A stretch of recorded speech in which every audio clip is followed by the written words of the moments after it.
बिस्मिल्लाहिर्रहमानिर्रहीम।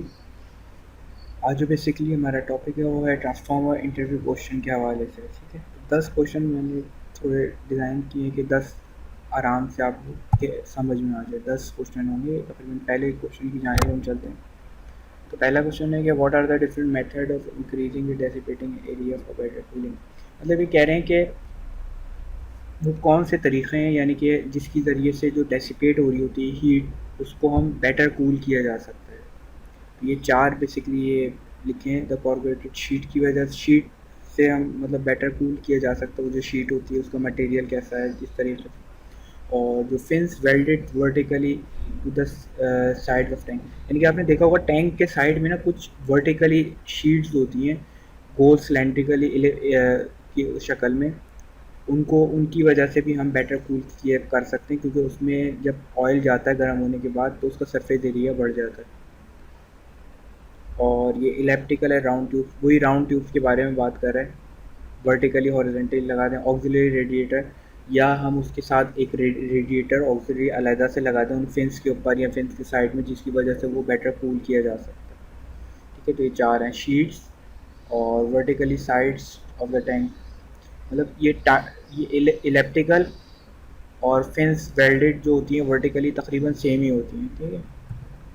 अच्छा, what is the बकॉस relay. अच्छा, ये कह रहे हैं कि बकॉस रिले क्या चीज़ है।